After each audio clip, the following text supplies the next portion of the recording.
Na pesi mbote na moto ba bisinga porter na plainte. Apporter plainte. Ola tesa ngo la mukaki un scandale. Ba porter plainte. Osei. Ba onde ba yebi. Skona yebi soki ba porter plainte. Ka ba to ba kenda kuna. Mais magistrat on peut se rendre secrétaire pour plainte on ebimine. Bongo yo za na secret na Congo. Maramutu ba institution zolo bezoye ba na batunyos. Et voilà parquet. Non, nous voulons que Alain Bolodjoa reste libre et surtout qu'il je le serai toujours. Très bien. La prison est l'homme de liberté. Et qu'il est. Raison. Moi je reste un homme libre. Même une minute avant ma mort, je resterai toujours un homme libre. Parce que justement, nous avons des gens de mauvaise qualité. Naoti yoka, ba audio, ya mama na biso alingana tanga ko mona ete na tangi quand même.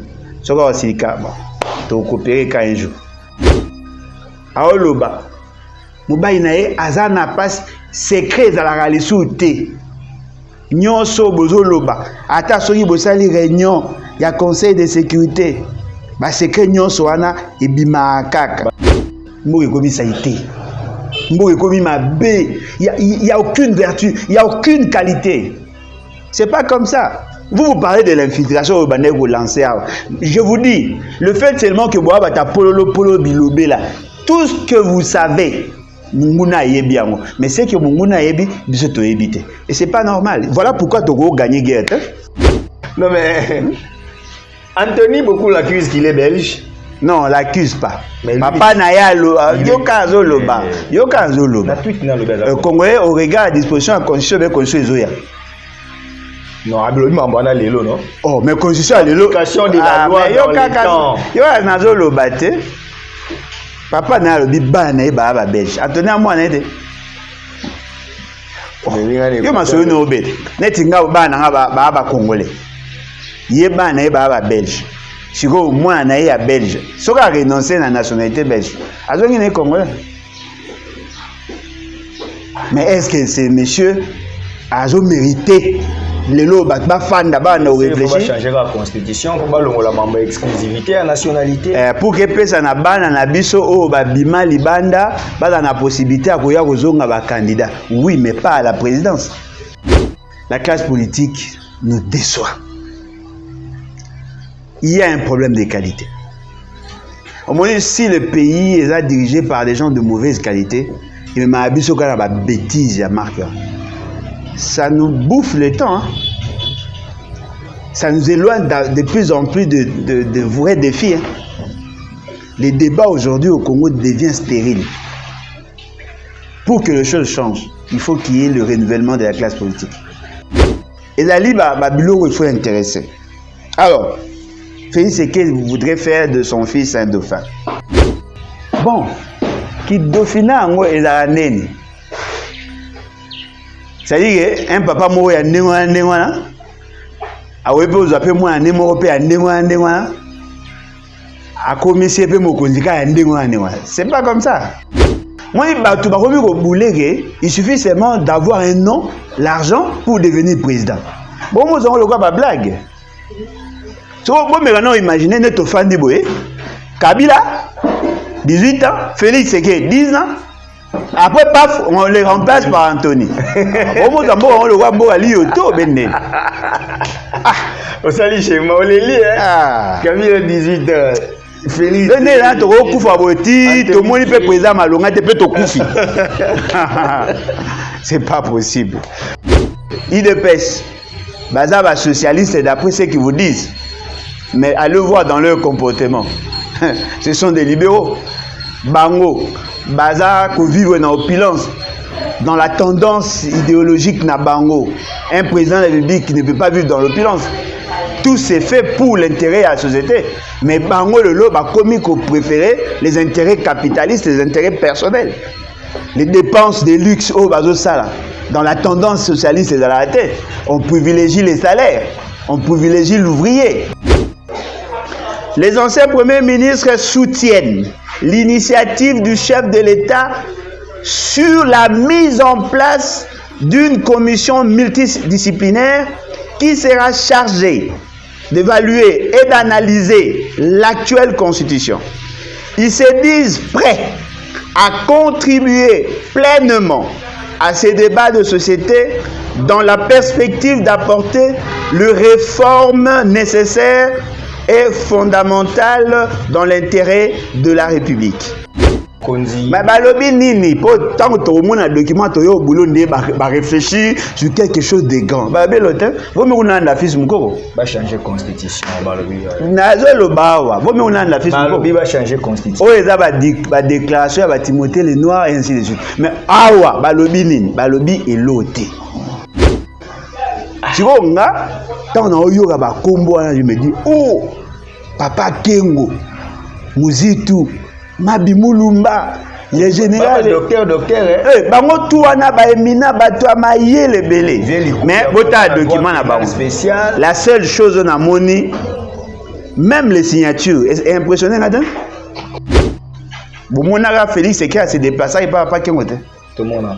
Pour vous, l'intention était quoi? Kabila pas se déplacer. Non, mais effectivement, mais là c'est Kabila à l'époque. Nazoloba. Kabila venait sans pouvoir. Au coup c'est Kabila. Non, mais effectivement. Combien de conseils des ministres? Bah c'est qui? Bah la vieille bibliothèque. Il y a un Nazoloba. Il a été consulté oui ou non? Oui. Alors, tu vois dans son approche, Félix Tshisekedi voulait quoi? Il voulait que Papa Kengo aide à atteindre un objectif. Non, mais c'est cette sagesse-là. Depuis 1957 à 2019. Qui peut douter de la compétence, de la qualité, de la capacité fonctionnelle, il y a Papa Kengo. Parce qu'il y a une institution. Il veut faire de Félix Tshisekedi un autre Mobutu. Sami Badi Bangasala. La déclaration contre les changements à constitution à l'époque à Kabila.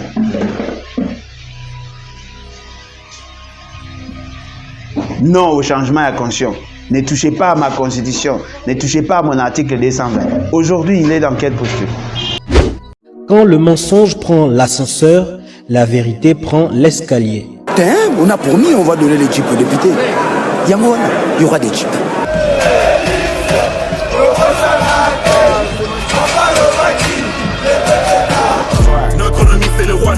FRDC, Poumae, Munguna Nabiso Kagame, Congolais, Kangae, Peuple Telema, Banguna Bakoti, la Mukati Kamambi, Matali Politiki, Zongisaki Bomoto, dans le Kolondenge Kwei, na Maboko, Banguna Tozala Bomoko, Mutumoko Tiako Punde la Congo, Sokipiso Mokote, Dona Nyongwa Mutute Noko, Ezapona Peuple, Bunda Mwana Mai, Ezapona Yonaye, Ezapona Ngai, Ezapona Congo, Ezapona Goma, Ezapona Ruchuru Kiwanja Bunagana. Puissance ya liloba eleki ya lisasi mbote na bino nyonso bozili bakumalamu ya kolanda Archigeek Info bien nyonso bolanda kamasola politique tebete boza ebele o bozolanda biso lelo na numéro ya sika tozobeta masolo ya République démocratique du Congo. En tout cas ndenge tozosala émission eza 17 janvier 2025 où la République démocratique du Congo est en train de commémorer la disparition des héros national Patrice Emery Lumumba oyo atika biso depuis 1961. Donc tokobeta lisolo momuke histoire wana et puis tokovanda plus d'actualité politique. Comme vous le savez, Anthony Tshisekedi au Venezuela et créé moins polémique et belé au sein de la classe politique, même dans sa famille, dans la famille politique de son père, où est belé bazo considéré que Anthony azo kenena ba lire et Rosala Dauphin Tony Toye Bakendaki Venezuela et tant que qui en tout cas ça la question oyo ezotambola et puis un message oyo le gaza congolais a zappé azo mérité quand même aza na congolais quoi. Tokobeta masolango, on va parler économie également, baisse des prix à Chinchard.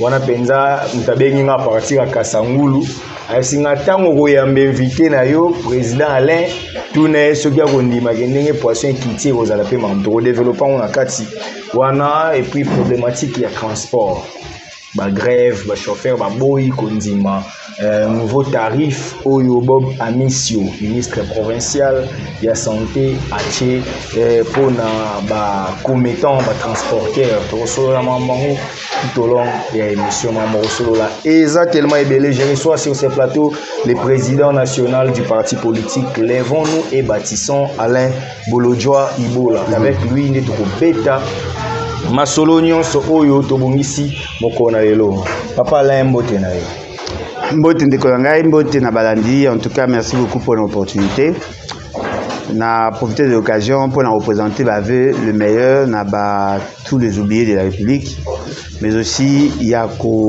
commémorer avec le patriote Liwa, il y a Condor et Emery, Patrice Emery Lumumba au Azali, le père idéologique, le père doctrinal et philosophique. Il y a combat dans Bisso, pas idéologique. Ah, ok. Il y a combat dans Bisso parce que c'est lui qui a memaki le vent et l'unitarisme.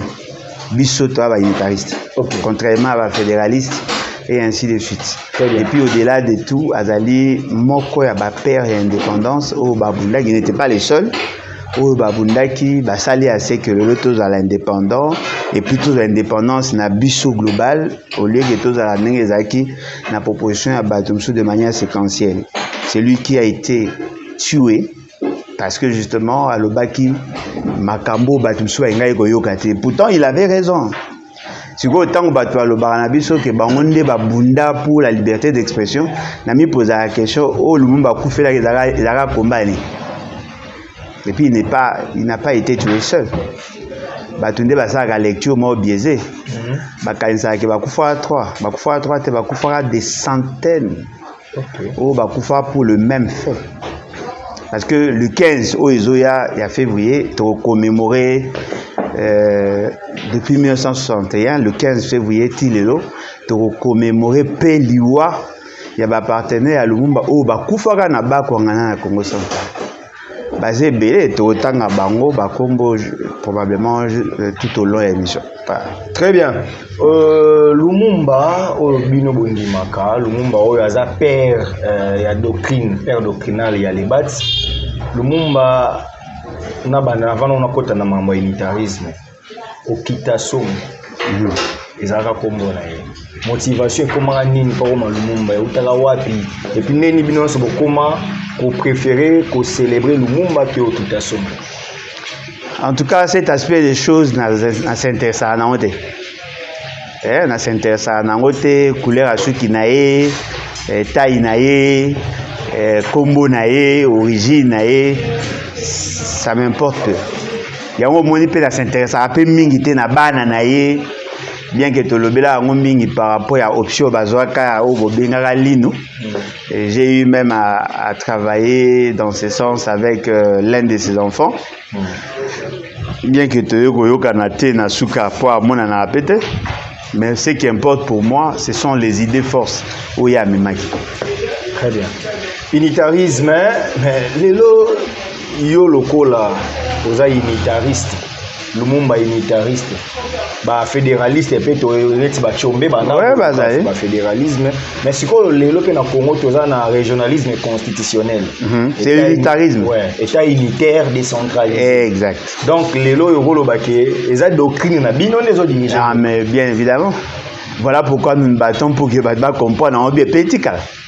Mais beaucoup de Congolais balinga to ke na fédéralisme pourquoi que le comme la libre administration des provinces et vous avez la peine à moi possibilité que la province se développer pour gouverner kuna za déjà na presque na pouvoir chef de l'état on dirait fédéralisme qui n'aura mieux que unitarisme. Pourquoi bino bolingaka unitarisme?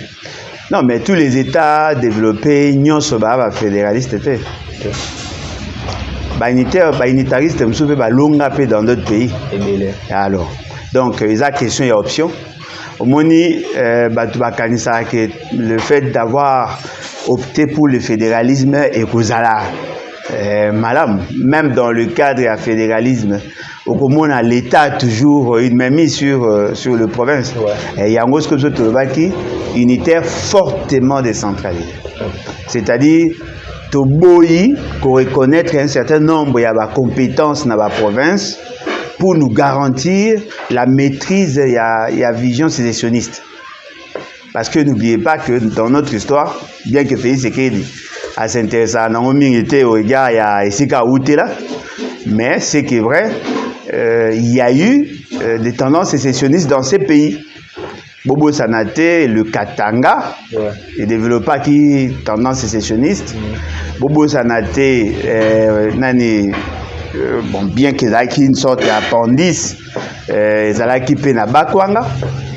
Il y avait effectivement cette tendance. Bazaki Nango, net il est lobo épais. Ils ont Batum Soussou, bazana tendance sécessionniste na Grand Kivu. Bamsoupe bazana tendance sécessionniste na Congo central. Et donc, Batu mingi bazana tendance wana. Mais biso tolingi que l'état d'esprit na biso ya Congo uni, Congo fort, Congo prospère, et dans la dégénération en génération. En matière de gestion, le fédéralisme n'a pas que de vertu. Okay. Il a peine à la faiblesse, bien que la vertu n'a pas de. Mais l'unitarisme pèse à la vertu. Mais la vertu n'a pas mingi. Il a dit par rapport, il y a question, il y a sécurité, il y a intégrité territoriale. Okay. Donc nous sommes dans ça. Et d'ailleurs, ce qu'on moni va fédéraliste, qu'est-ce qu'ils n'ont pas dans l'option au but de Zalangoléo? Surtout les fédéralistes, il y a un principe, il y a une subsidiarité, une participation, il y a un principe, moi, unitariste, non, mais il y a une chose, ces débats-là a eu lieu à San City. Ouais. Ces débats-là a eu lieu ici, à Kinshasa. Mais apparemment, ils ont obtenu plus, parce que Nakati, il y a des fédéralistes, il y a des radicaux. Au extrémiste balingi qui est totalement la province est autonome. Et ça peine unitariste au balingi qui est totalement l'État maîtrisé tout. Mais ce qui est aujourd'hui, c'est le juste milieu. Okay, oui. Parce que moi je ne suis pas extrémiste. Effectivement, on doit reconnaître une certaine autonomie dans la province. Une autonomie, mais qui est encadrée. Elle a encadré. C'est-à-dire que aujourd'hui, il y a une question, il y a défense. Aujourd'hui, question de sécurité. Aujourd'hui, question il y a coopération. Il y a un domaine où tu tires le gouvernement, mais pour tous les restes. Et puis, tu crées un système, il y a une passerelle de collaboration entre le gouvernement central et les provinces. Au moment où l'OCO est dénaturé, cette tendance au Tozaki Nango, c'est la révision en 2011. C'est cette révision qui a semblé réduire le pouvoir, il y a la province. Mais les provinces peuvent initier des projets, non? Les provinces peuvent commencer à proposer des actes en faveur de leur province. Parce qu'avec le mécanisme, il y a financement. Il y a 3 sources de financement. La ressource à caractère national, la ressource exceptionnelle, la ressource propre. Le fédéralisme, la ressource propre, la ressource exceptionnelle. Et éventuellement, la ressource à caractère national dans le domaine sécuritaire. C'est pratiquement la même chose. Mais c'est ce qui nous envoie aujourd'hui de dire que la forme de l'État à Congo est hybride. Parce que... Non, mais bien sûr. Mais non, attendez. Au moment où ces débats-là, ils ont aussi la substance parce que justement, les gens qui en parlent, sont capables de cotiser la notion, il y a comment management institutionnel. Ok. C'est ce qui fait que dans leur raisonnement, il est faible. On a 2 idéologies phares maintenant là. Le socialisme, le libéralisme.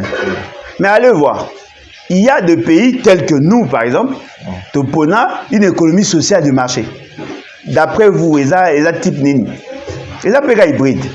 C'est-à-dire qu'on prend l'aspect socialiste, on prend l'aspect libéraliste, et puis on crée un aspect hybride qui réconcilie les 2 tendances. Okay. Qu'est-ce qui s'est fait en Chine? Ne voyez-vous pas que dans la pratique, la Chine a comme plus une tendance libérale dans la pratique? Parce que les initiatives privées est comme ébélé et ça crée la force de la Chine. Mais la Chine était un pays sur le plan idéologique, ils ont tendance. Les gens, bazali koluka, il y a le progressisme et l'élo, ils ont ampleur parce qu'on n'est pas figé. Moni, bateau ba socialiste. L'élo, ceux qui ont un esprit socialiste, mais il va se rendre compte que dans la pratique, des options libérales, et ça alors, Bisso, en tant que progressiste, tu as tendance socialiste, tu as tendance libérale, la même tendance aujourd'hui, par exemple, à Kinshasa, il y a un côté, tu as par exemple, en Équateur, au regard à la réalité. Cela a tenu compte de nos réalités. Tu vois, nos réalités, mais la tendance non, on doit être socialiste ou libéral, on ne peut pas prendre les deux. Mais vous êtes foutus. Bon, ça est l'autre. Hein? Très bien. Système oyo, le régime otozanango, le système politique otozanango, et le système politique où ils ont tenir, ils ont réconcilier le fédéraliste et les unitaristes et les socialistes et les libéraux et tendance est belle de doctrine est belle et se retrouver parce que nous sommes un État laïque. J'évite que mais nous reconnaissons science dans moi faible mais oui que débat on a sous peut-être une question avant de jouer en politique dans l'histoire il y a enjeu de l'heure mais oui que na marambo yozolo ba c'est la raison pour laquelle nous vous condamnons, vous politiques congolais, parce que vous n'avez pas aidé aux Congolais de comprendre les courants politiques. Parce que le colonial, c'est comme un hybride, le colonial, c'est comme un cosanguin, ça va tendance. Les lots, on a MLC qui s'associe à l'UDPS, alors que les libéraux, les socialistes. Parce que les sont extrémistes. Mais ceux qui sont modérés, ceux qui sont en extrême gauche, aux en extrême droite. Pour se réconcilier, pour coexister ensemble. Parce que Mouto Azali, extrême gauche, il ne voit rien de bon en extrême droite. Mais Mouto Azar modéré, il n'est pas loin de comprendre la réalité. Deux bords. Hein? Droite, gauche. Ceux qui yosa bozabwe, boyo bana facilement. Mais ceux qui bozabwe, boyo kanate, yango moni, IDPS. Baza socialiste d'après ce qu'ils vous disent. Mais allez voir dans leur comportement. Ce sont des libéraux. Bango, Baza qui vivent dans l'opulence. Dans la tendance idéologique na Bango. Un président de la République qui ne peut pas vivre dans l'opulence. Tout c'est fait pour l'intérêt à la société. Mais Bango le lot a commis qu'on préférait les intérêts capitalistes, les intérêts personnels. Les dépenses de luxe au bazo sala. Dans la tendance socialiste et dans la tête, on privilégie les salaires, on privilégie l'ouvrier. Mais chez nous, ce n'est pas le cas. Ça, c'est la tendance libérale. Et pourtant, moi, j'ai toujours condamné que les Sotalibiens, Congo Ming et la dirigeants socialistes qui ne font rien. Non, qui agissent en libéral. Et moi, ils peuvent faire ce PPRD.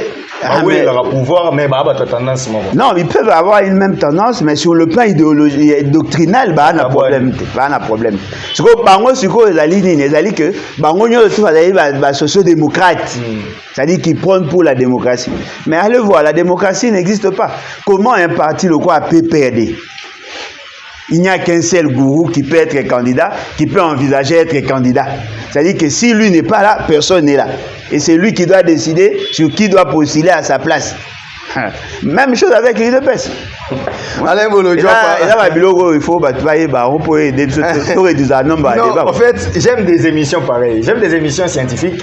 C'est bon, mais Lumumba est encore là. On va faire ça prochainement. Lumumba est encore là. Et surtout que je vous promets, comme il y aura une activité le 15 février, on fera aussi une série d'émissions consacrées peut-être à 15 minutes. Il y a une émission où on doit quand même parler dans Mabilo Koyo. Nous avons eu la chance peut-être de comprendre, mais il faut que ce qui nous prennent comme modèle. Et c'est important, comment nous devons diriger les pays. En tout cas, le fédéralisme, moi j'ai toujours dit que nous avons contre Yango parce que le président Lobia, notre invité, tendance sécessionniste. Et ça est le fédéralisme, balkaniser, officiel. pour déjà mutakatanga tanga ebikaza indépendant mbala moko agolukara reconnaissance internationale et sili et comme état. Ce sont des choses que nous devons éviter. Oh, tomoni mwandansemi Congo central et comme état, ce sont des choses que nous devons éviter. Donc biso toujours mériter un état unitaire, décentralisé et pour sunga biso mingi pour garder unité nationale. Alain Bolodjoa tolobeli Lumumba à l'aise. Mais Mambo Kabila Laurent Désiré na moni place penza au PCA Force T. Tempo les lois Lumumba. Yo posé une question à Kabila te. Mais troisièmement Kabila c'est un Lumumbiste. Oui, Kabila c'est un Lumumbiste. C'est un Lumumbiste. Question na ngezaka moko awa. Alain Bolodjoa, Kabila est un héros oui ou non? Au PCA argument. Bon, on peut ça argument. Je parle de Laurent Désiré. Non, mais effectivement, Joseph Kabila Rosa Hérondé. On peut ça argument. Mais on peut ça argument dans deux aspects. Ok. Sur le plan politique pur et sur le plan légal. Ok. Je commence par rapport à sur le plan légal. Effectivement, Kabila c'est un héros. Ok. Légalement. Parce que légalement, ça a été décrété ainsi. Okay. Et puis, il y a deux. Okay. Il y a Lumumba et puis Kabila. Qui a fait de Lumumba héros? C'est Mobutu. À ça, on a un contexte, il y a pression sociale. La population considérait que Lumumba le méritait. Alors, le col a yé, Azalaki Mokitani. Il y a pouvoir Oyo Lumumba Azalaki après. Et que Yépé, Azalaki, non seulement beau-frère, Azalaki, Poulain, il y a Lumumba, Azalaki parmi Batouana pour gagner la sympathie, a fait de Lumumba héros national. Et ça se comprend d'autant plus que la société avait besoin des référentiels, pas comme ici Lumumba héros national. En réalité, il y a des héros nationaux à cette époque-là. Okay. Le col a yé. Non, pas nécessairement. Héros, mingi peut avoir Bacheyo, Nassimanao, Batumsu Bazar. Il y a la suite no Bazali. Moni, Negezara par exemple, Bapesi, invitation à l'ébat. Ça qui te donnait au Moko, mais le reste c'est beau débrouiller. Zalaka, fort malheureusement, tout comme ça, on le habitude, mais c'est comme ça. Yami Balé, soit toujours un aspect politique pur. Je pense sincèrement, que Laurent Désiré Kabila les mérite. Ok. Alors mérité en aucun. Na troisième phase yavine. Ok. Première phase. Laurent Désiré Kabila Azalaki Lumumbiste. Ce que les gens ne savent pas peut-être. Il était parmi les jeunes qui ont fait échec la tendance sécessionniste aux Israéliens vers les années 60. Au moni Bango, n'ont pas soutenu la tendance à Moïse Tshombe ya Okabula Mboga. Il s'est battu pour ça. Image wana, c'est l'image la moins connue. Là où maintenant. Dans le livre Kabila, les soldats du peuple, il y a une phrase qu'il a dit à sa mère. Il aurait dit à sa mère. Exact. Un jour, je serai un autre Lumumba. Oui. Ça, c'est ce qu'on nous a dit. Oui. Et là, où Moussou Sezali, que Navi Naye, il a approché les ennemis de la République. Dans le cadre de la coalition régionale où il s'alamaki contre le pouvoir à Mobutu. Là où maintenant, avec une tendance, lorsqu'il a compris la stratégie, il y a des ennemis de la République tout en étant membre de la FDL, il a pris les risques. Il a décidé que appliquer honneur et patriotisme.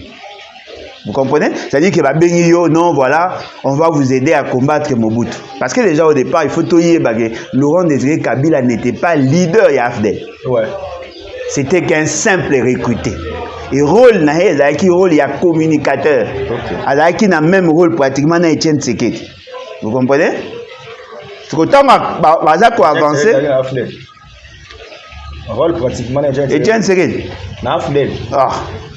Bino on est bolinga bino koyoka histoire Congo te. Tiens Afdel. Ah. Mital bino. Boye bango ka sense. Tiens était un leader à Kinshasa. Ah papa. Ah. Et alors, c'est comme ça qu'il a été recruté dans la stratégie Afdel. Bazaki n'a pas ça, va mobiliser tous ceux qui combattaient Mobutu, va créer une large alliance. Et parmi les éléments où Bango va utiliser en interne, il avait besoin d'Etienne Tshisekedi. Pendant ce temps, Songonga nous était leader. Mais effectivement, besoin qui est pour légitimer, pour nationaliser leur démarche. Parce que bateau qui va étranger, habite il faut un Congolais pour Bazawana. En interne, la personne qui a joué le rôle et un facilitateur pour que bah atteindre l'objectif, c'était Etienne Tshisekedi. Yango Moni va fait tel que le pillage en 91, aujourd'hui va fait tel que Lititi Mboka. Le pillage en 93, le marché, la manifestation, c'était justement pour fragiliser Mobutu en interne afin de faciliter l'entrée à Afdel. Chacun a joué sa partition. Maintenant, quand Laurent Désiré Kabila a décidé, il y a qu'à mettre en mal les intérêts, il y a coalition Ouana, il a eu à négocier avec certains pays.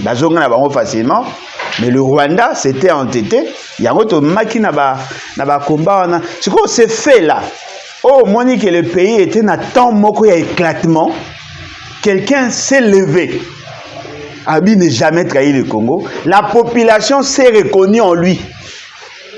C'est comme ça que la population tacitement a validé.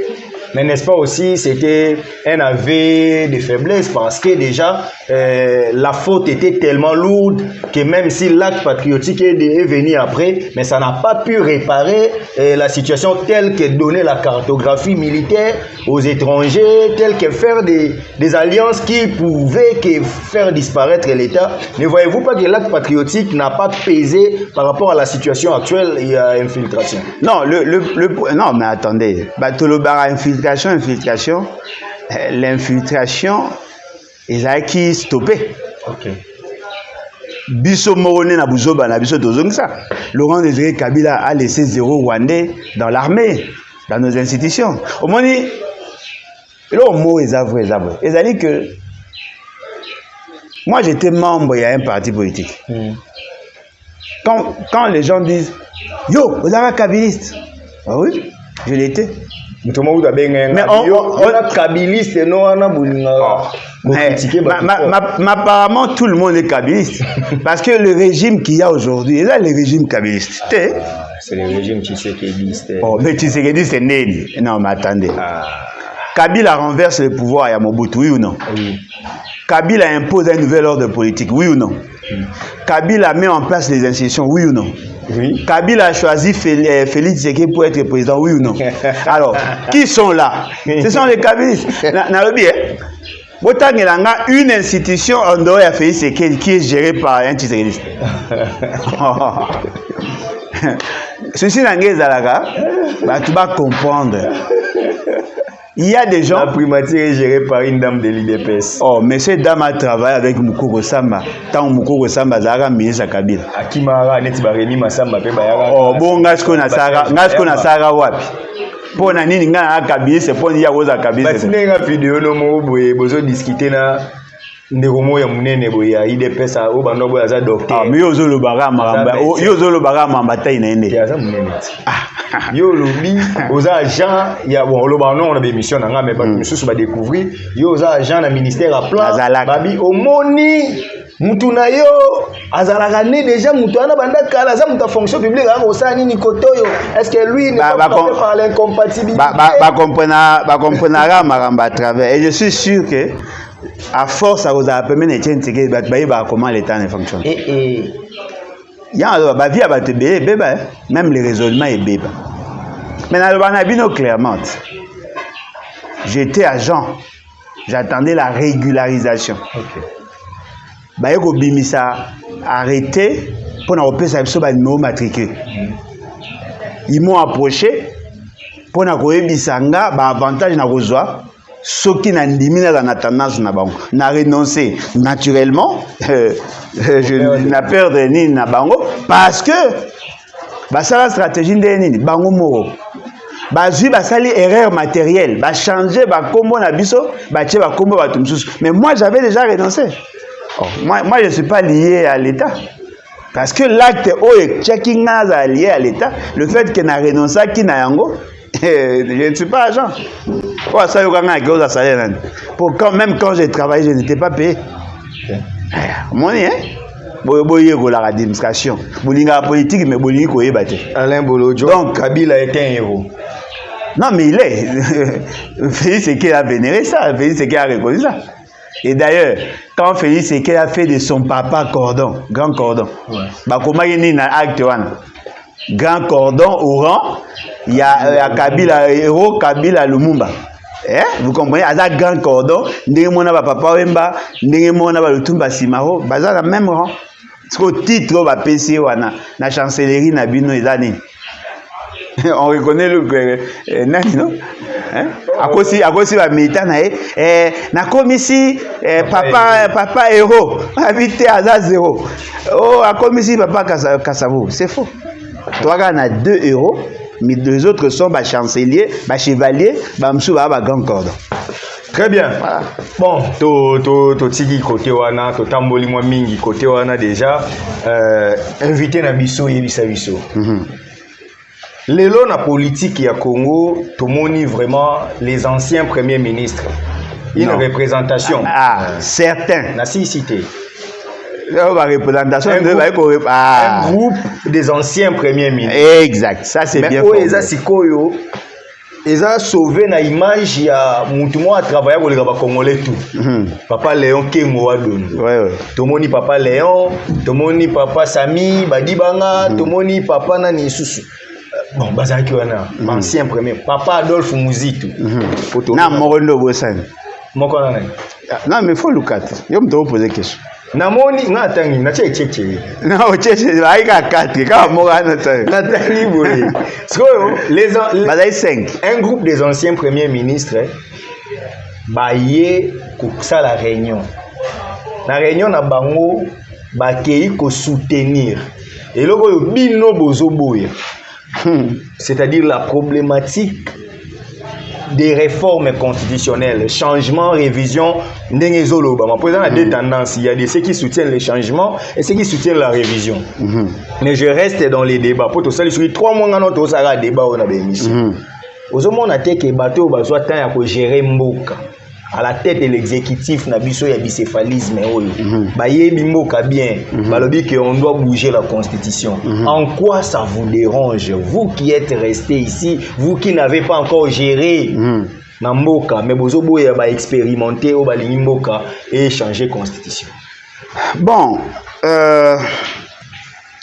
la question oyo posée est à retrouver sens na yango, mais je voudrais quand même tous attend ya opanzampoke opanzampoke après si papa Mabi Mulumba Mbote OK c'est Kazaï parce qu'il est signataire au total va 5 Léon Kengo Adondo Sami Badibanga Evariste Mabi Mulumba Adolphe Muzitu Norbert Lukula Bolongo Likuli ya Bolongo Likuli ya le général Likuli ya Bolongo Tobaina, papa Bozo, on a plus respect.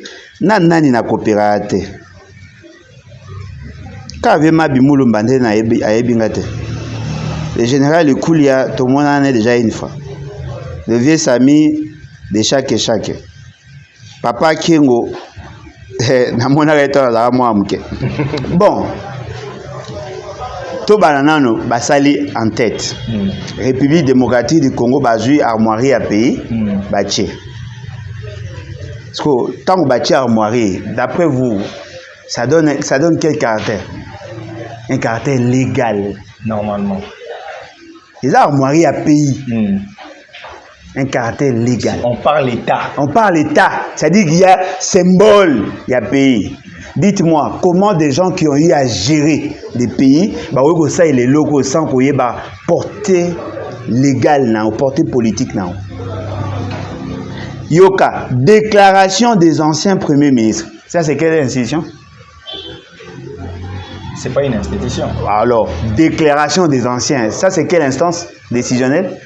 Ce sont des privés. Ah, mais voilà, il faut ça l'effort, bachata dynamique, bachata caucus, bachata terme moko, et là, ça biso baoto sangane. Déclaration des anciens premiers ministres. Ils ne sont pas les seuls. Ils engagent tous les anciens premiers ministres. Au moins, il y a un torse. Yokate, baolinga bazo engagement na bango, na kombo ya ancien premier ministre nyonso. Non, boloba, caucus et tout ça, il y a ancien premier ministre. En ce moment-là, on saura que... On doit reconnaître que Ilukamba aussi est d'accord avec ça. Non, mais si nous gardons l'en-tête... Oui.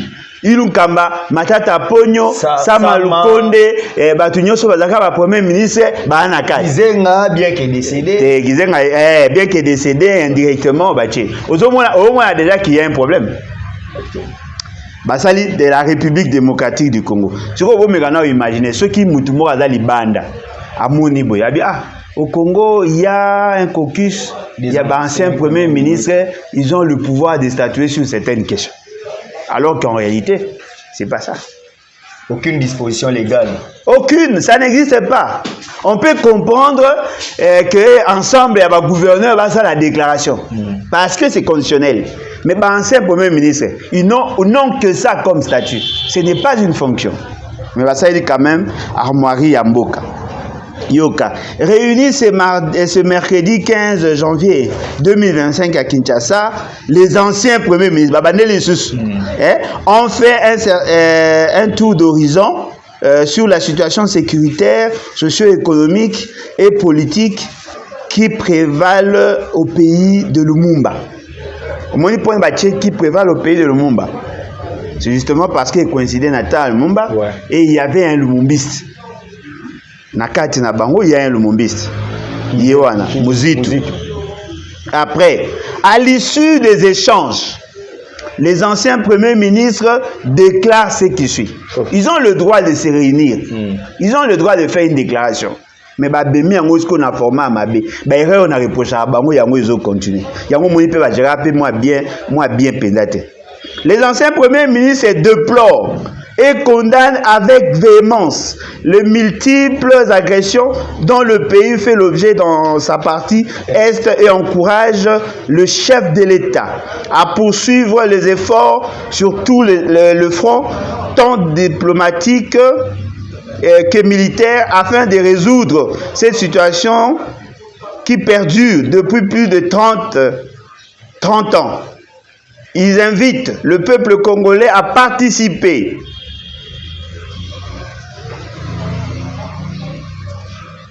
et s'il vous plaît, le texte est là tellement mouqué.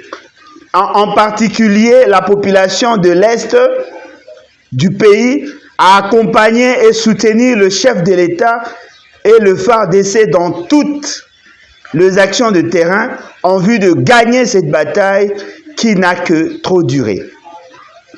Les anciens premiers ministres constatent la dégradation de la situation socio-économique dans le chef,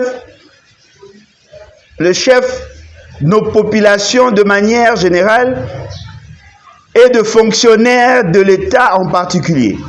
Ils encouragent le gouvernement à plus d'amélioration progressive de la gouvernance publique grâce à la collaboration avec les institutions de Bretton Woods dans le cadre du programme économique du gouvernement qui impose des critères de performance dans son exécution.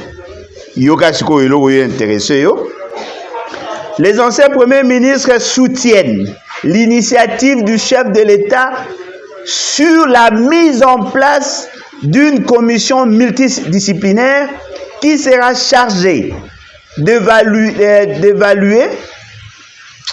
et d'analyser l'actuelle constitution. Ils se disent prêts à contribuer pleinement à ces débats de société dans la perspective d'apporter les réformes nécessaires et fondamentales dans l'intérêt de la République.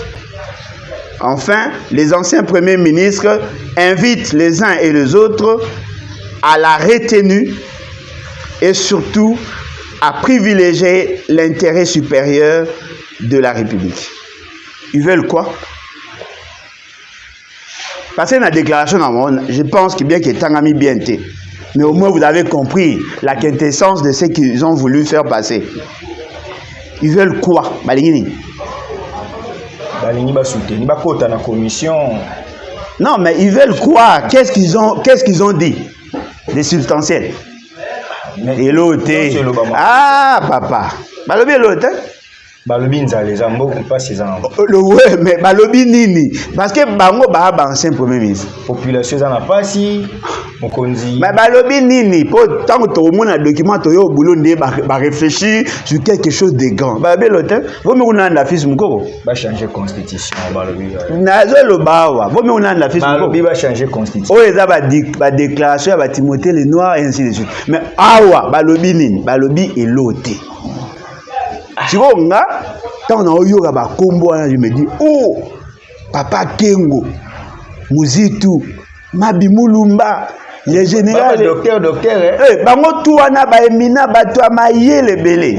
Mais bota document na bango spécial. La seule chose on a moni, même les signatures, est impressionné là-dedans.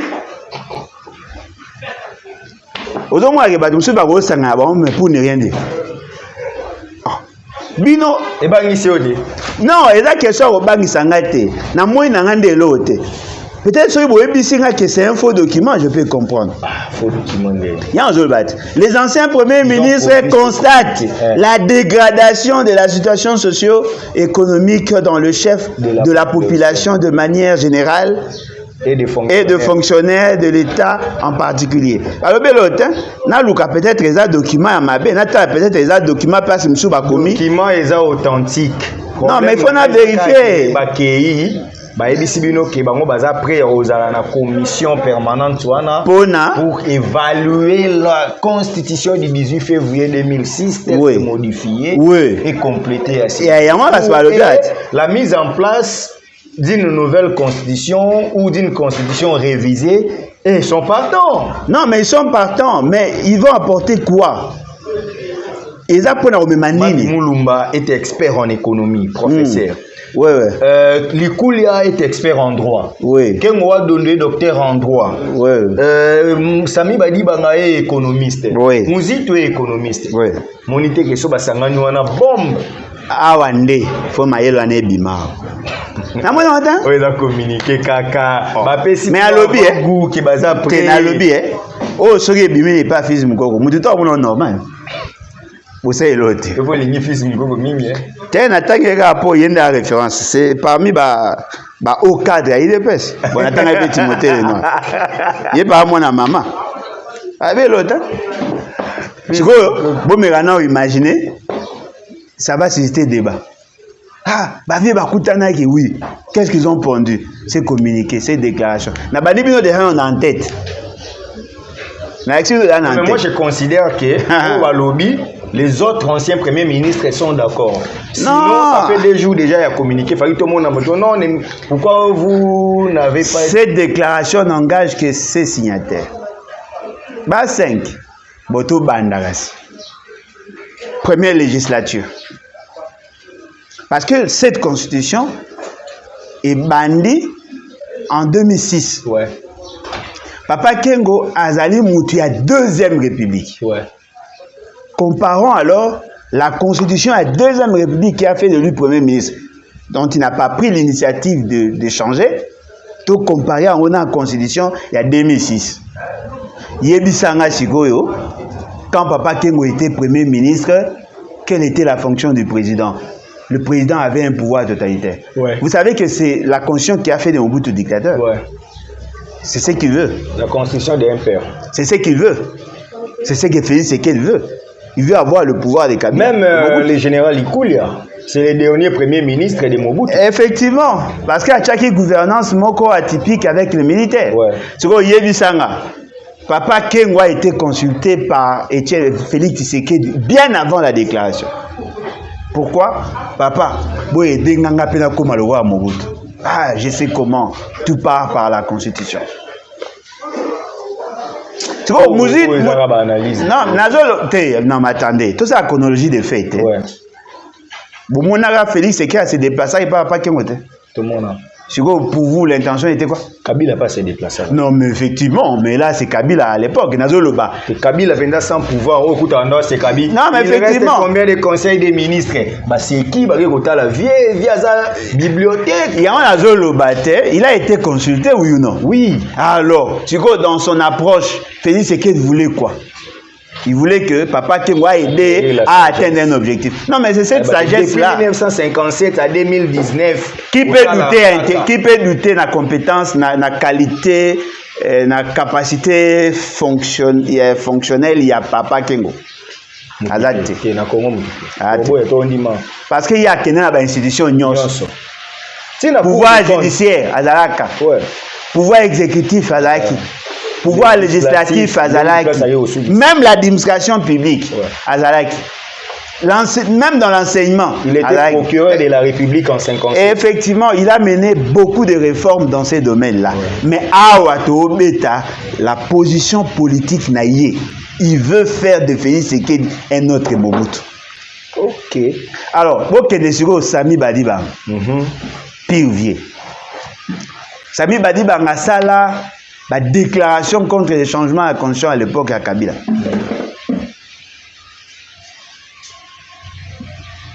Non au changement à la Constitution. Ne touchez pas à ma Constitution. Ne touchez pas à mon article 220. Aujourd'hui, il est dans quelle posture? Ils veulent accompagner M. Félix Tshisekedi. Kassela n'Étienne aussi là. Non, mais effectivement, mais Kassela n'Étienne. Pourquoi le font-ils? C'est justement parce que Félix Tshisekedi a ABC Baron. Nazolo, yo tika ngana loba. Moi bino tango ekokoma likamo nazolo be salami. Ndena sima bo loba Alain Bolodja olobi ni na muto alobi tika ngana loba lelo. Bobo mande vidéo yo pour un jour tango ekoma bo moins. Ce sont le futur déçus. Ils veulent négocier le pouvoir. C'est-à-dire que Félix Tshisekedi, nous voulons te donner la plénitude à pouvoir et après, tant au coma, le papa, non, ils sont dans cette logique, mais ils seront déçus. Les vieux bazar recrutés comme des mercenaires. Est-ce que j'ai besoin du pouvoir? Ne veut pas qu'ils aient le pouvoir jusqu'aujourd'hui. Non, comme ancien. Ah, comme Papa Limangaï, Papa Kengo, c'est un animal politique. Même après sa mort, il restera politicien. Oui. Mais les pouvoirs de diriger. Ah, mais qu'est-ce que vous entendez par pouvoir? Moi, il y a perception à yo. Katumba, moi, qui a quel pouvoir? Non, Katumba, c'était un député seul. Non, mais il avait le pouvoir plus qu'un premier ministre. Le pouvoir, la définition du pouvoir Eliezer. Pouvoir. Ah, Kangara, parenthèse. Le pouvoir. Papa Kengo a le pouvoir jusqu'aujourd'hui. Il influence certaines décisions jusqu'aujourd'hui. Voilà pourquoi Félix Tshisekedi s'était déplacé vers lui. Et donc, vous comprenez que bateau bazangelo ça. Il y a quelque chose de sérieux où il salami. Papa le coup les apps. Les coups les azawak. Non, mon soit signé Yuak. Non, mais Azate, la photo n'a pas partager. Azate m'a signé Yuak. Ce Sami Badibang. Tant Azaki non, Sami Badibang. A commis. Ne touche pas à ma constitution. Là, nous sommes en 2015. Les politiciens congolais comprennent la vie. Il y a malongé, Alain Bolodjoa. Anthony Tshisekedi a accueilli une délégation, il y a deuxième vice-président Sénat, sauf erreur de ma part, a accueilli Venezuela. La délégation, on a une petite polémique. Félix Tshisekedi a dit mais vous oubliez qu'il y a un chef de la délégation. Il y avait un chef de la délégation, lui il était membre, peut-être pas ça dans le cabinet de la présidence. Il y a quelques membres du cabinet. Mais question est que Anthony tweet, qui est un Congolais. azape na ba droit ya osala mambo ya lingi. Oh ya lingi. Non, il y a ça mambo et sengi donc travailler. Faut président la sensible à terme. Comme un Congolais. Il est congolais. Ah OK. Sa sœur qui relaie que oui, il a les droits. Oui. Il y a ça là pour remplir ba devoir. Na ba ko bénéficier na ba droit ou ça et bon ça mi pour na biso ba congolais.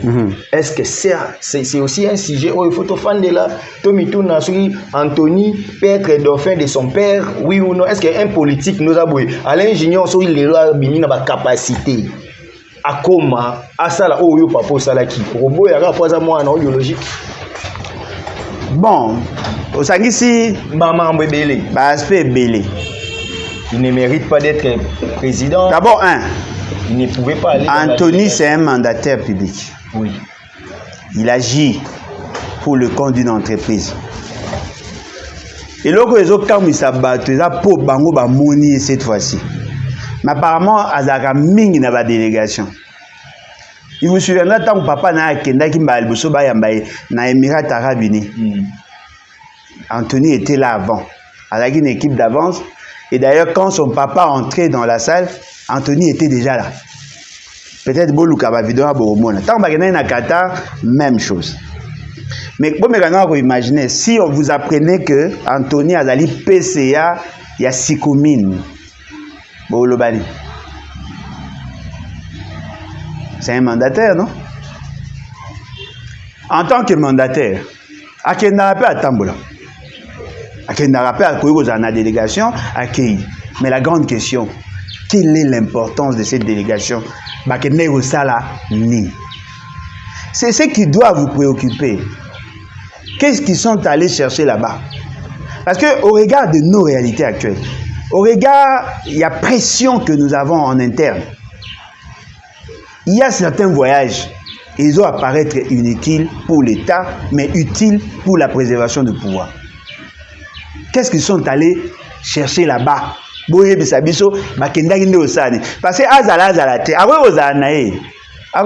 parce que sur la délégation, ils peuvent prendre même un consultant. Tel que je suis là, ceux qui n'ont commis président, n'a pas démarche un expert congolais comme étranger, je le prends pour m'accompagner par rapport à cette tâche. Ça arrive. Et ça, les marques. On peut prendre quelqu'un qui n'est pas dans le structure de l'État. Sa présence ne dérange pas. Non, le problème, nanga ezali, débat, ils débat nangati. Ok. Amoni, débat nanga ezali, ils sont allés faire quoi? Wana, moyena le bango a te pour wakata mino signal. Parce que, dans les calculs, il y a Félix Sekedi. Effectivement, Félix Sekedi se sent coincé. Ok. Mais il commence maintenant à poser des actes irréfléchis qui vont peser sur l'État. Comme quel acte?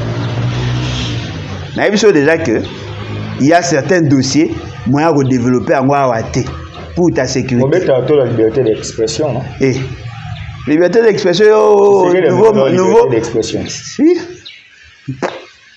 Nouveau marié, oh madame, tout ça. Donc, et la libre, il faut intéresser. Alors, Félix Sekedi voudrait faire de son fils un dauphin. C'est vrai? Non, c'est probable. Ok. Bon, qui dauphina est la nene. C'est-à-dire qu'un papa mort à Néwana, a webe vous appelez moi un numéro à Néwana, a commissaire pe mokonzika à Néwana. C'est pas comme ça. Nous parlons là de quoi en fait? Non mais Anthony a un bac. Na bani na on a yeta ndekona tous se comprennent. Yango bato am suba koma vous agiter pour rien. D'abord, tel que je suis là, je suis en train d'investir dans l'éducation et formation de mes enfants. Les ambitions ils ont ambition moi nangate. Pour preuve, moi j'ai fait l'économie. Moi, Nanga Alboso à Mobali, bien qu'il a été influencé par mes recherches, à ça là, des questions sur l'environnement. Vous comprenez? C'est-à-dire qu'il se spécialise sur l'environnement. c'est l'un des domaines nanga, il y a recherche. Mais lui, il est dans ça. Yami Balé, aligné ça l'économie, le quoi anga. Vous comprenez? Mais c'est que je suis. Et Zaga, où est ce qui est à l'université, il faut aller au-delà. Quelle est la spécialité Félix Sekedi? Commençons d'abord par là. Il est marketeur. Yo suis mon marketeur gestionnaire d'une grande entreprise. Yo suis mon marketeur. C'est la spécialité. Marketeur. Marketeur ou agent commercial. Tika. Après, Anthony a un domaine. Attends, en Belgique. Autant à livre, autant à science. Azan a background, c'est ça. Ala na domaine nini. La fonction du président de la République. Il a une fonction à conception. Moi, il suffit seulement d'avoir un nom, l'argent pour devenir président. Bon, moi, on le voit pas blague. Si vous imaginez notre fan de Boé, Kabila, 18 ans, Félix Sekedi, 10 ans. Après, paf, on les remplace par Anthony. On le voit à l'Ioto, Bende. On s'allie chez moi, on les lit, hein. Camille, 18 ans. Félix. Le nez là, tu recouvres à Boti, tout le monde peut présenter Malonga, tu peux te couper. C'est pas possible. Non, mais. Anthony, beaucoup l'accuse qu'il est belge. Non, on l'accuse pas. Papa Naya, Yokazo Loba. Yokazo Loba. Congolais, au regard à disposition de la constitution, mais constitution Zoya. Non, Abeloni Mambana Lelo, non? Oh, mais constitution à Lelo. L'application de la loi dans le temps. Yokazo Loba, Papa Naya Lobi, Bana, Baba Belge. Attendez à moi, Nede. Yo ma soyo no bet. Netinga Bana, Baba Congolais. Yé Bana, Baba Belge. Si vous moi na ya belge, so ka renoncer na nationalité belge. Azongi ne congolais. Mais est-ce que ces messieurs azo mérité le lo ba fan d'abord na réfléchir? Il faut changer la constitution pour longola membre exclusivité à nationalité. Pour que pesa na bana na biso o ba bima libanda, ba na possibilité à koya kozonga ba candidat. Oui, mais pas à la présidence. Pas à la présidence. En réalité, quelqu'un qui a renoncé à sa nationalité, qui a renié sa nationalité, ne peut plus assumer la fonction de président. Et si des circonstances désastreuses faisaient à ce qu'il puisse accepter la situation? Non, mais qu'est-ce qui a fait que son fils soit belge? Apparemment, il est né là-bas. Non, mais le fait d'être né là-bas ne vous oblige pas d'être belge. Non, à 18 ans, il a choisi. Ah, mais alors, il a choisi pourquoi? Parce qu'il est natif de là. Oh. Il avait plus une familiarité en Belgique. Non, mais attendez. Félix Sekedi a ça plus de 30 ans en Belgique. Ouais. Pourquoi le Barga a la nationalité? Parce qu'il a fait un choix. À Outa Kinshasa. Échanger l'autre. Batumsu ba Outa Kinshasa après il a changé la nationalité. Anthony. Ce qui a changé la nationalité, cela veut dire qu'il est belge. Est-ce qu'il a renoncé à la nationalité? Problème, écoute, la nationalité, on peut s'en passer. On a posé la question, est-ce que le Congo ne peut pas mériter mieux que ça? Et si... Qui au moins appelle à le Yenge, Guinée, c'est Guinée, ou à l'égranité, il n'y a pas de Kaïda. Au moins, on a pas blague, mais sur les 30 ans, aux ans de diplôme, aux ans d'expérience politique, expérience politique, net. Il y a bien Anthony mandataire. Oh, il y a quoi assumer fonction et commission de expérience. Au-delà de ça, à côté de maman, na minute à côté de tout, na IDPS pas secrétaire national. Moi je ne suis pas dans ça, papa. Tu peux faire 30 ans dans un parti politique et être piètre. La politique. Fais ce que écoute à ça 6 ans en fonction, tu le as à l'état. Tu le lot à l'état. Tout à fait Félix Sekedi. Tilelo, à ça 6 ans. Tilelo. Avant du politique, c'est en 2005 ans. Après, Akimi, Azongi. Akimi, Azongi. Après le lot, paf, Kabila a commis ses présidents. Pour critiquer Kabila pendant quelques mois, a commis ses présidents. Le Neto le bas. À ça 6 ans en fonction. Tilelo a ébi l'état. Quand on s'est interviewé à Mobutu, c'était un fou. Il était déjà acteur politique. Non, il n'était pas acteur politique. Il revendiquait pour le compte de son papa. c'était déjà la politique. Non, mais tout ça sérieux.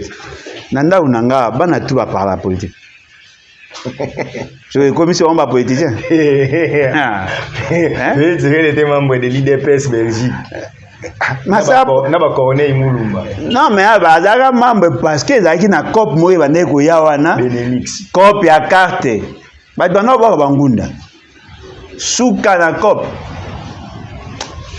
Alain Bolo. Mboko mana ebite so on change le chapitre. Te so changer chapitre monsieur Baby. Ndenge za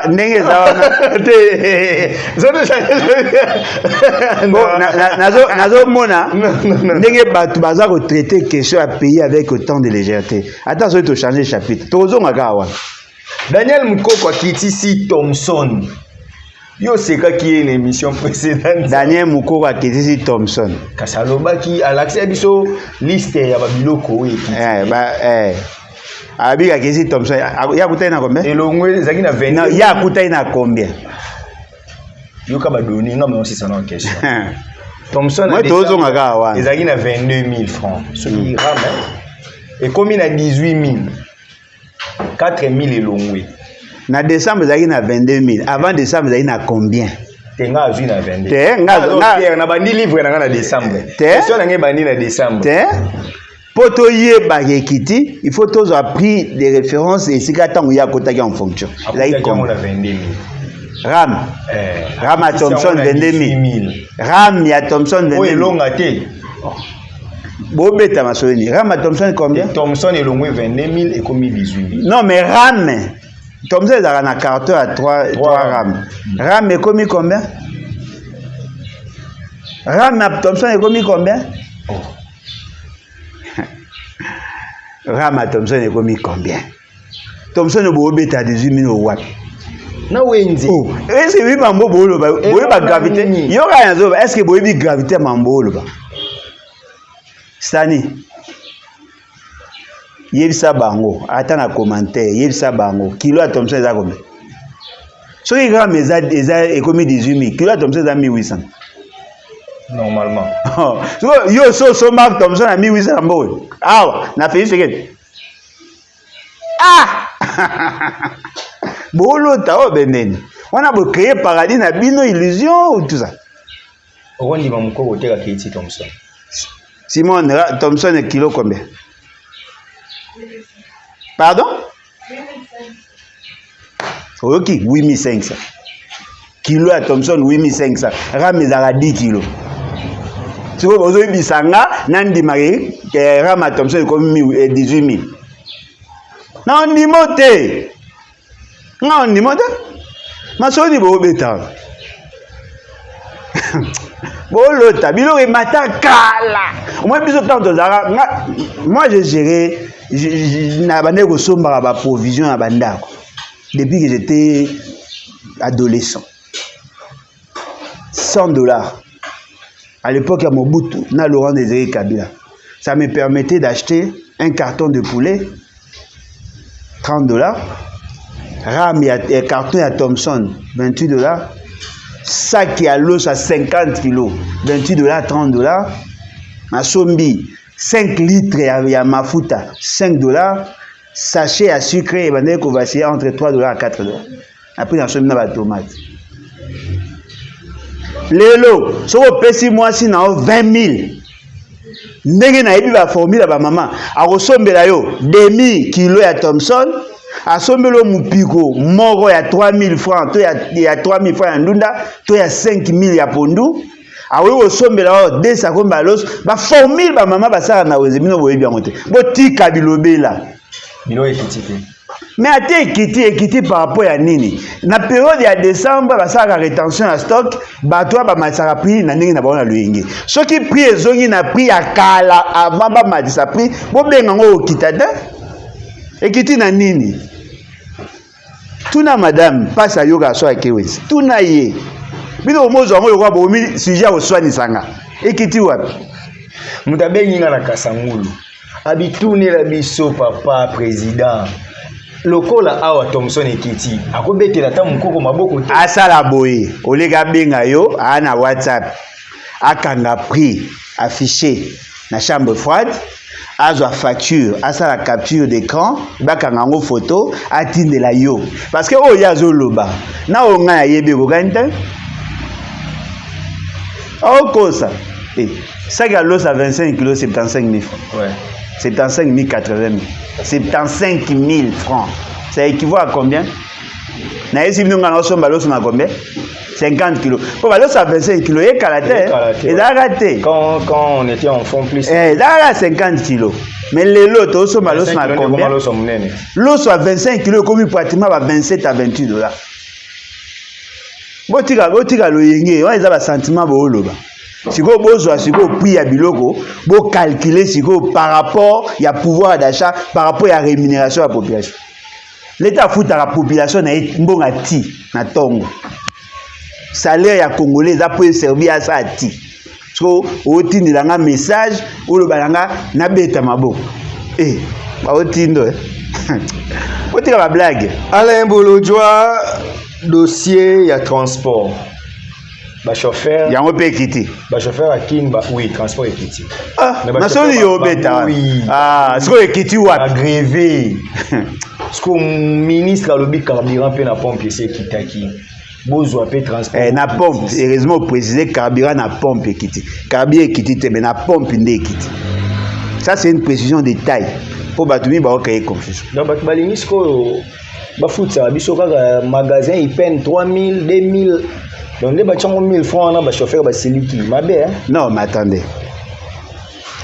C'est une question qui impose l'intelligence. Et la question à Basso du maire, quelle est la motivation à la commerçant? C'est maximiser leur profitabilité, n'est-ce pas? Ouais. Quel est le souci à la consommateur? C'est maximiser leur utilité. Moninga, na sepelaka na sombe loko moins cher pour que na gagner. Mais commerçant, alinga ate que loko cher pour que ya gagner. Toi na dualité wana, toi na guerre wana d'intérêt. C'est l'État qui doit trancher. C'est là où qu'on doit sentir l'intelligence. Généralement, la structure de prix se négocie dans une économie sociale de marché.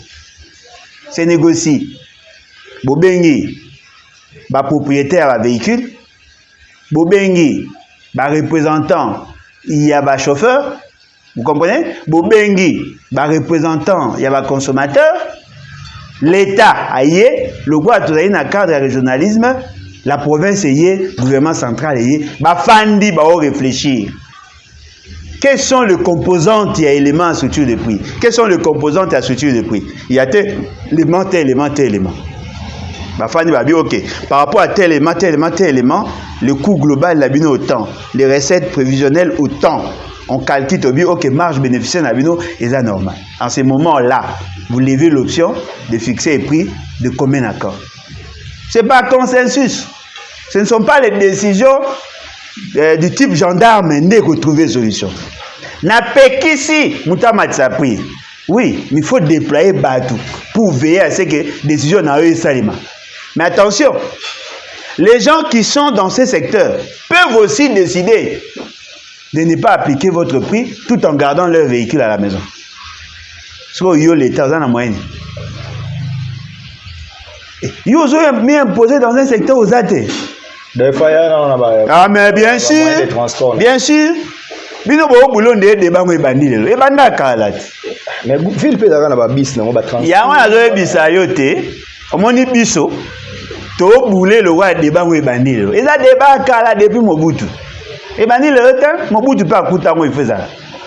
Le principe wana ceux qui te respecter en côté et ça est l'autre. Yoka aventure. Un jour na sali émission moko na chaîne na Ozara BRT Africa. Il y a des mots comme ma spiritualité. Na sali émission après émission ba bengi journaliste. Maman a biso mo bon, moi n'attend à comme est-ce côté. Azana Suisse je pense. Tant na sali émission ba bengi mutuana lobi na ye apesa ye numéro ya benga pa tout na ngaso ba apesa numéro. Apesi ba bi OK pesa ye apesi numéro mutuana rappeler. Ntazo sanga na tu ko analyse na yo critique de ce qu'il a dit. Ozo boya décision gouvernement a eu à fixer prix, mais quels sont les mécanismes de substitution au yo memi? Ah, non, il n'y a pas de problème. Faites-moi une note. C'est nous qui avons influencé la création. Il y a des New Transkin, Transco, voyez-vous. Nas projet à esprit de vie et la projet nanga n'a proposition. C'est-à-dire quoi? L'État doit arriver à juguler ces secteurs-là, ces conflits-là, ces secteurs-là, en mettant en place un moyen de substitution. C'est-à-dire, vous créez Transco, vous créez Transkin, vous créez esprit de vie. Votre a déjà comment se comporter. 500 bus, il y a Transco. 500 bus, il y a esprit de vie. 1000 bus, il y a Transkin. Ce qui va tout gréver. L'État est capable d'éponger tant soit peu la demande. En ce moment-là, la pression, il y a des commerçants et qu'on pèse sur yété. Mais les lots, ceux qui va commerçants va dire, ok, tu vas appliquer prix T. Vous savez qu'est-ce qui va se faire? Ça va créer une situation fâcheuse que l'État n'arrivera pas à gérer. Vous maintenant imaginez, sans les privés. Mais l'État aux a bis combien? Maintenant, d'abord, il traîne à 50. Au Coca. Au Coca, très bien. Bisomo, to beti makolo, kobanda. To beti makolo, kobanda 24 novembre. TGG Mart na pont nani Mujiba na Shanik nga na beti makolo tozali kuna mama mwa journaliste na bato tozaka na ba na komi wana na GG Mart na sai sambla lokwa na so na téléphone zoka na lembaki mutu mo amoninga un avocat azwinga amemenga tinga na kitamba. On fait les pieds dans ces pays alors qu'il y a encore les transports. Ce que vous pouvez imaginer, vous réduire l'offre. Maïle na bino ngalinga na mona ngonde wana. Maïle za makambo ya ko intimider natanga na poto. Kotanga na poto ça ne veut rien dire. Vous êtes en face de vraies questions, mais vous posez vous apportez des mauvaises solutions. Poto va payer monsieur basomba ba diplôme té, net ba Suisse. Mais ba tumsu va sara ba diplôme na bureautique net ba tumsu nga yebie. Na sa bilomba tanga na Genève place basomba diplôme. Oui, on a ndenge yalo bisko na maïle ngo to mona ngwa. On a produit 50 notes techniques par semaine. Le rose tu l'as continué non? Pour qu'on a une importance à maïle na ba honte. Au moins j'encourage mes enfants à faire l'économie. Ah OK. Mais il faut autant on a Kinshasa. Oh bon, na Congo. Faut pas vivre réalité. Pas vivre réalité parce que au moins ba domso eza ayoki tellement ba théorie ebelé, a voulu avoir bien réfléchi. Le Congo c'est un pays atypique. Nos réalités sont tout autres. Mais là au monde on a remarqué toutes les questions ont un fondement scientifique. Toutes les questions. Et je comprends maintenant pourquoi les gens n'aiment pas les mathématiques. Moi, il bloqué. C'est fini. En mathématiques, même en économétrie, il est facile, bien que tu aies comprendre bien dans la classe, mais tu comprendre bien. Il est facile de modéliser. Il est facile de trouver des solutions à tout problème mathématiquement. Intégrer la mathématique. Bino tu boye bata nombre ba véhicule ça la transporter boyo ba pololo bo ça elo té Kimbuta tika 400 véhicules pour Kinshasa ville ba répertorier 400 véhicules pour la ville de Kinshasa ndese la ba ça projet ya baba nzeli da yingi ba ne aussi pour tangote il fallait qui ba formula ba projet c'est alors que Ngobila s'est servi na ba donné wana pour battre un projet ça et autres qui du Mont PSA c'est une question. Quelqu'un m'a dit construire des routes c'est bien mais coût 6 km 24 millions c'est une arnaque. Bon ça on va plutôt comme ça transport non mais effectivement ils sont liés. Parmi les revendications il y a nani bateau bazar dans les secteurs. Et ali par rapport il y a durée, il y a course. Parce que net n'a pas un exemple. Tout au moins il y a 1 heure, le tour moi ça. 2 heures, 3 heures. Net ngamoko, so il y a un rendez-vous à 10 heures, il faut na longwa au plus tard 8 heures juste. Parce que biso embouteillage na chose aller.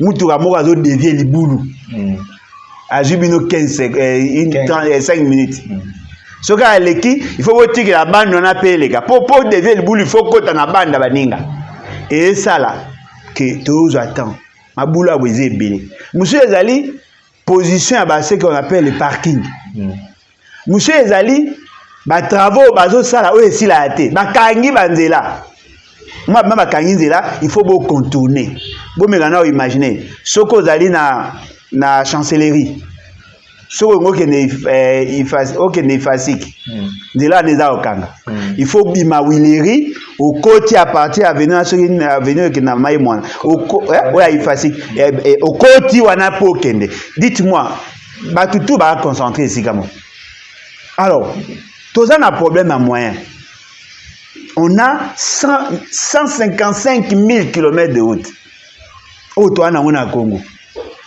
sikoyo oyo etongama eza moins de 5 000 km oyo etikali totonga eza 150 000 km soki na logique na bino ya bamiyibi boyebisa biso ke 1 km équivaut à 1 million, cela veut dire nous devons avoir 150 millions 150 milliards.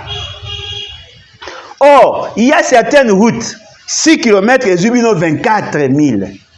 24 millions. Cela veut dire 4 millions de dollars par kilomètre. Bon, vous savez, attention, tu koufi, tu boti, tu koufi, pour que tu aies 155 000 km. Tu sais combien de siècles, d'après vous? Voilà pourquoi j'ai dit, nous devons mettre de l'intelligence. Il y a des technologies aujourd'hui. Oh, ils ont réduit le coût, il y a des travaux, il y a Maramabanzela. Toutes les routes n'ont pas la même importance. Prenons du plastique. Utilisons le plastique pour nous remplacer à mon habitude. Et comme ça, on peut mettre des pavés sur certaines routes. Tout ça, tout réduit de manière drastique l'exode rural. Ça, ce sont des solutions structurelles. Arrêtons de vivre ce qu'il y a. Non. Tout le monde doit aller à Gombe le matin et le soir rentrer. Ça prouve la suffisance qu'on n'est pas intelligent. Toi, Maël État, dominé par le problème. Depuis Tobo Tamati Lolo, car le problème est dominé à Bisso. Mais on n'a jamais résolu. On n'a résolu aucun problème 64 ans après. Aucun. Bon, 65 ans. Aucun problème. Ni à maille, ni à courant, ni même il y a hymne national. Qui le va hymne national 64 ans après. Ah, Toko là-haut. Va changer DGS. Mais ouais, Zaki a l'intérim. Ah, DGA. Ah, bah, tu. Ah, moi, tout le monde a publié une femme, non? Ah, bah, tu es national. Bah, tu es pour un. Il n'est pas dans la famille, ben. Tu as appelé ça Mouinda. Non, dans la famille. Dans la famille, tu vas bouger dans la cour constitutionnelle, le conseil d'État. Non, attendez. Quand bouger dans la cour constitutionnelle, ça dit. Bah, nommé. Bah, ça qui est tirage. On renouvelle les tiers après 3 ans. 3 juges dans la cour constitutionnelle. Oui. Si vous 3 ans, ah, on va faire mandat. Bah, bimi. Moko initiative chef de l'État, moko hélicoptère na congrès. Comprendre. Non, na comprendre nanga. Mais ils sont tout na. Et bon gars mandat ba ngese quand. Misa tuana mandat na ba onde sili yango. Et sili quand? Na décembre na janvier ba sili. Wan yom to lobi. Parce que Bobo ça intègre la Cour constitutionnelle s'est prononcé sur certaines questions. Notamment makambo ya ba élection kamite. Siko ba membre ya Cour constitutionnelle ba longwe quand.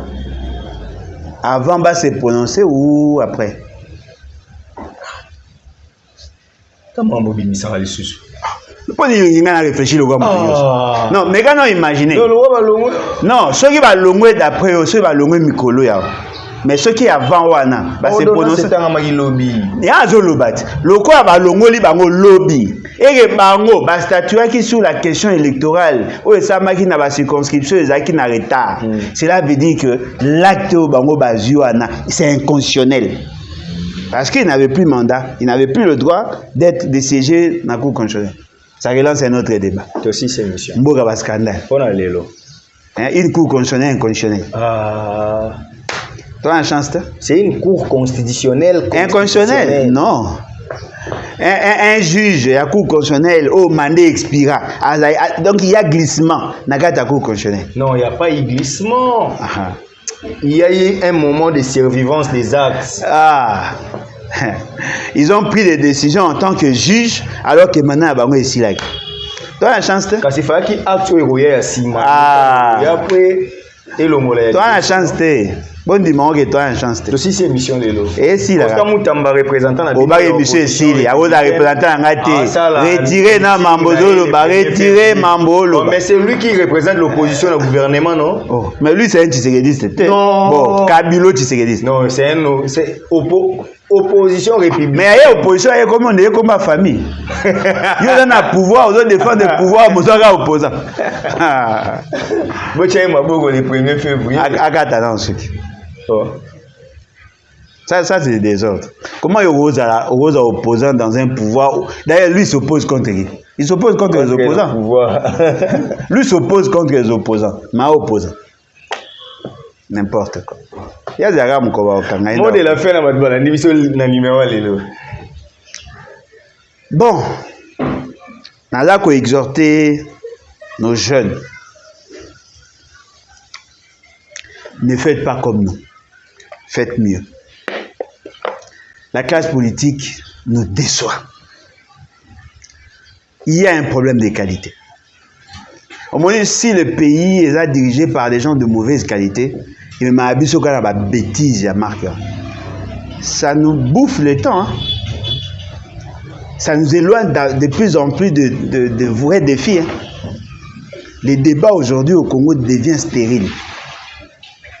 Pour que les choses changent, il faut qu'il y ait le renouvellement de la classe politique.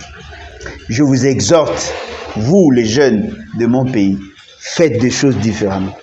Vous tirez se distraire. Et là, Sony, comme on a les mêmes questions posées par nos aïeux, tu as posé la même question aujourd'hui. Et là, Sony, même Babilo, Batumsou, si ça n'a pas été, biso ça compliqué. Tu as bête ma solo. Lélo, dans ma famille, bah tu vas comment séparation courir. Parce que quand il y a courir des exceptions, la règle est à couiller. Les lots, tu as un problème à maille, les lots, tu as un problème à transport. Mais ce sont des problèmes que nous pouvons résolver facilement. Ce sont de vieux projets qui existaient. Mais pourquoi ici Mahaté?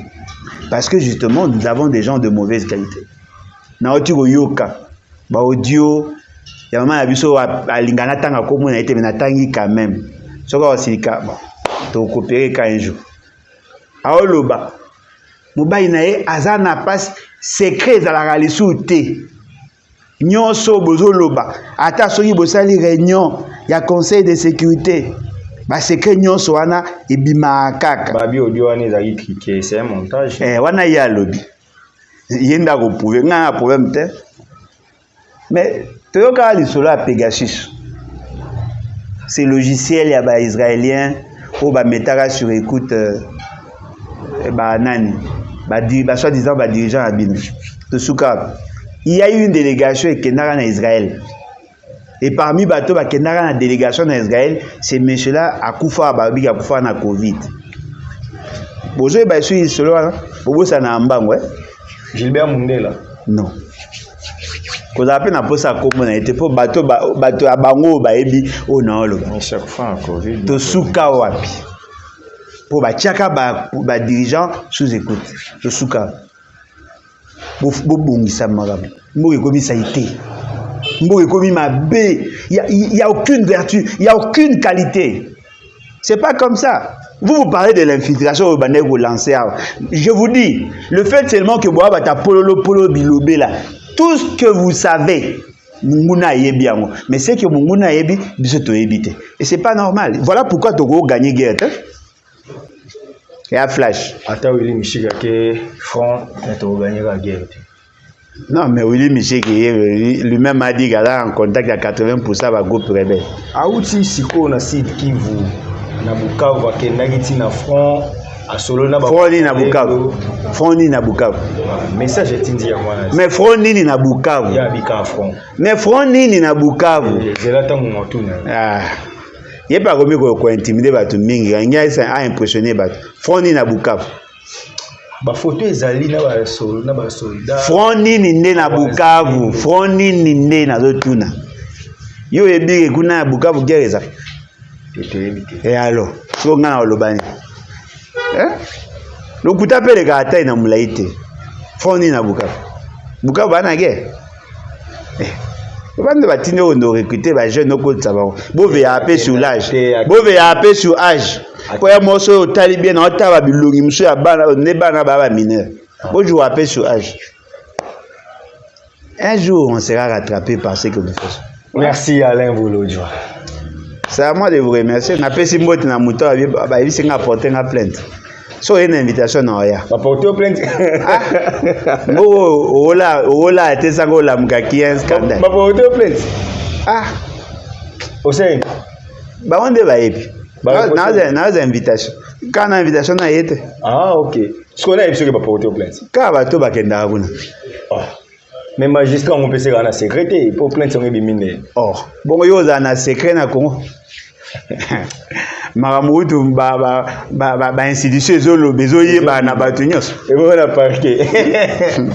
Non, nous voulons que Alain Bolodjoa reste libre et surtout qu'il je le serai toujours. Très bien. La prison est longola am liberté. Et réduire heureusement. Moi, je reste un homme libre.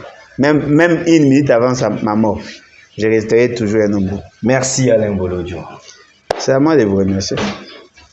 C'est par ici que nous bouclons complètement cette émission. Un grand merci à vous, un grand merci à notre invité pour la disponibilité.